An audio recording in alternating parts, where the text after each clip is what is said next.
नमस्कार, एक बार फिर से मैं आप सभी के सामने उपस्थित हूँ बेहद महत्वपूर्ण टॉपिक के साथ। और आज हम बात करने वाले हैं सीड बिल 2025 के बारे में।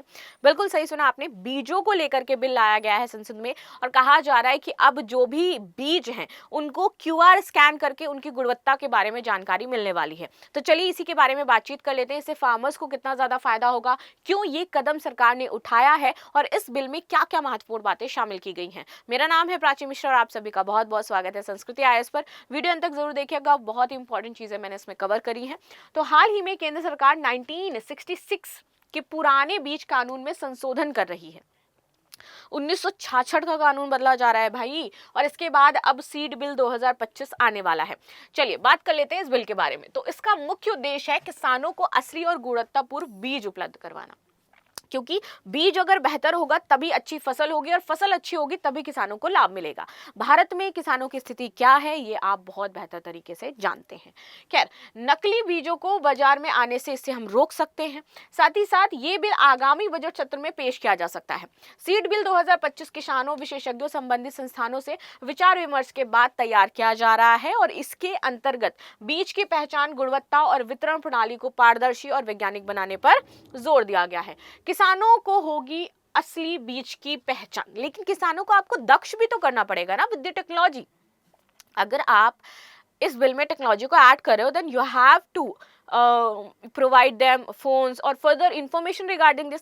लाइक अगर उन्हें नॉलेज ही नहीं है कि उनको कैसे चेक करना है बीजों को, तो वो कैसे बेचारे देख पाएंगे, राइट? तो इसलिए जरूरी है कि आप फिर उन्हें टेक्नोलॉजी भी प्रोवाइड करवाएं।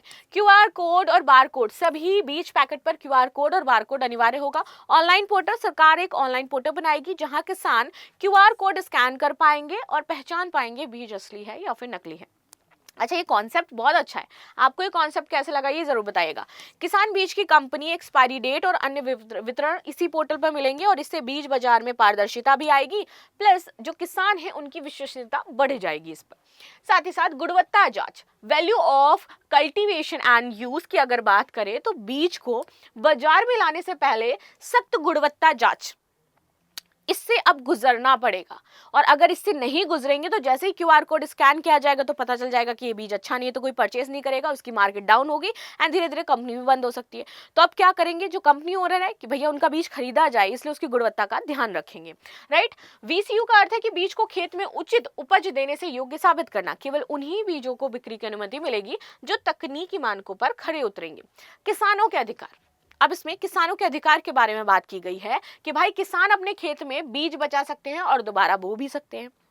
साथ ही साथ किसान अपने बीज का गांव के अन्य किसानों के साथ आदान प्रदान भी कर सकते हैं कि सबकी बेहतर हो फसल, राइट? किसान अपने बीज को ब्रांड नाम के तहत बेच नहीं सकते, अन्यथा वे व्यापारी माने जाएंगे और सभी नियम उन पर भी लागू हो जाएंगे। तो ऐसा भी वो नहीं करेंगे कि बीज खरीद के अपना पैकेजिंग करके बेच दिया, तो ये सिस्टम अब खत्म हो जाएगा। यह बिल धारा 34 वाले भारी भरकम जुर्माने से किसानों को राहत देगा। कंपनियों के लिए सख्त नियम, अब जितनी भी कंपनी है उनके लिए सख्त नियम बनाया गया है कि सभी बीज कंपनियों का राज्य सरकार में रजिस्ट्रेशन अनिवार्य होगा। गैर मानक सुविधा के पैकिंग या फिर आप उत्पादन की अनुमति उनको नहीं मिलेगी, और जिससे कि मजबूत इंफ्रास्ट्रक्चर और लैब होना बहुत ज्यादा जरूरी है। तो अब जब अगर आपके पास ये सारे संसाधन है तभी आप ये कर सकते हो, तभी आप बीज बेच सकते हो, वरना नहीं बेच सकते हो।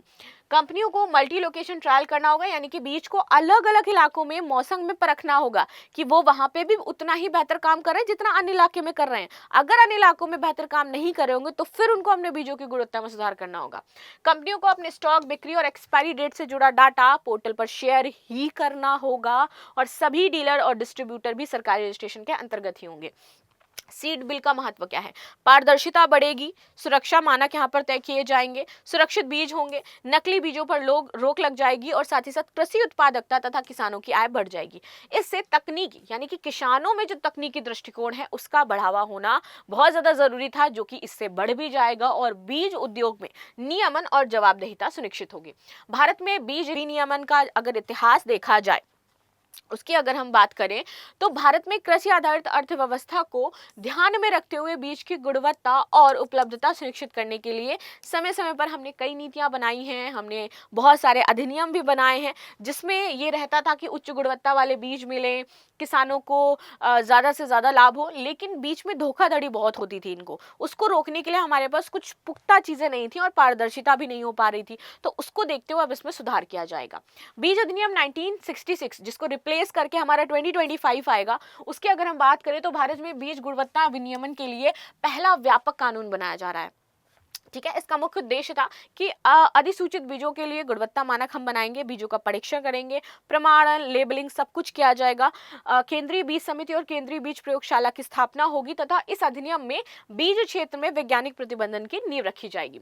बीज नियंत्रण आदेश 1983 आता है। इसके बाद after the 1966 there is a new you can say that a bill which is आवश्यक वस्तु अधिनियम 1955 के अंतर्गत इसको हमने क्या किया, लागू कर दिया। मुख्य उद्देश्य क्या था कि बीज की तस्करी, जमाखोरी और कालाबाजारी को ये रोकता था, क्योंकि ये बहुत ज्यादा होने लगा था। लोग क्या करते थे, अपने प्रॉफिट के लिए मिलावटी बीज बेच देते थे जिससे किसानों को लॉस होता था, ज्यादा पैदावार नहीं होती थी, लागत इतना वो लगाते थे तो उनको और भी ज्यादा दिक्कत होती थी। राइट, तो इसीलिए हुआ कि भैया तस्करी, जमाखोरी आपने रख लिया और अपने नाम से बेचने लगे, कालाबाजारी कर रहे हो तो उस पर लागू होगा। लाइसेंस प्रणाली ला दी गई उसके बाद कि इससे बिना लाइसेंस के आप बिक्री नहीं कर पाओगे। ठीक है, कीमत नियंत्रण और उपभोक्ता संरक्षण तथा ये कानून बीज बाजार में अनियमितताओं को रोकने के लिए महत्वपूर्ण कदम साबित हुआ। इसके बाद हमारी नई बीज विकास नीति आती है इंडी 1988। ये क्या बताती है कि विदेशी कंपनियों के प्रवेश को प्रोत्साहन दिया गया। क्या कारण था? कारण ये था ताकि मार्केट, इंडियन मार्केट में प्रतिस्पर्धा बने, ताकि बीज की गुणवत्ता और भी ज्यादा अच्छी हो सके और किसानों को ज्यादा फायदा मिल सके। उन्नत हाइब्रिड बीज आए, उत्पादन प्रसंस्करण आयात नीति उदार हुई और भारत में बीज उद्योग और भी ज्यादा विस्तारित हुआ। After the 1988 there is also a new, आप कह सकते हो, पॉलिसी, राष्ट्रीय बीज नीति 2022। अब देखो इसमें क्या हुआ कि बीज गुणवत्ता नियंत्रण को और मजबूत किया गया, पौधा प्रजाति संरक्षण लागू किया गया और किसानों के बीज बचाने, उगाने और अदला बदली का उनको अधिकार दे दिया गया कि आप लोग अगर बीज बचा भी सकते हो, अगर बच गया भाई पिछली फसल तो खराब तो नहीं हुआ ना, यूज कर सकते हो। आदान प्रदान करना है अपने बीजों को, वो भी दे सकते हो। नई किस्मों को विकसित करने के लिए ब्रिड्स को बौद्धिक अधिकारों की सुरक्षा मिली, जैव विविधता संरक्षण को प्राथमिकता दी गई तथा ये नीति WTO और ट्रिप्स समझौते में उजागर हुई। क्यों महसूस हुआ कि नया कानून लाने की आवश्यकता है? क्योंकि ये जो मॉडल था ना, ये सार्वजनिक क्षेत्र में बीज आपूर्ति मॉडल पर आधारित था, लेकिन ये किसानों के फायदे के बारे में बात नहीं कर रहा था। हाइब्रिड और GM तकनीकी वाली आधुनिक चुनौतियों को ये कवर ही नहीं करता था। ठीक है, नकली बीजों का खतरा बढ़ता जा रहा था, प्लस फसल बीमा, प्रमाणन, इन सब की बहुत ज़्यादा दिक्कत थी, लाइसेंसिंग की प्रणाली की सीमाएं थी, वहाँ पर चुनौतियाँ क्रिएट हो रही थी। तो देखा गया कि भैया इन सारी चीज़ों को हमें हटाना है और एक नया हमें लाना पड़ेगा कानून। इसलिए 2004 में बीज विधेयक लाने का प्रयास हुआ, लेकिन दंडात्मक प्रावधानों की वजह से, बहुत ज़्यादा दंडात्मक प्रावधान थे तो विरोध हुआ। निजी कंपनियां अत्यधिक बढ़ावा मिल रहा था तो इसलिए विरोध हुआ, संसद में पारित ही नहीं हो पाया।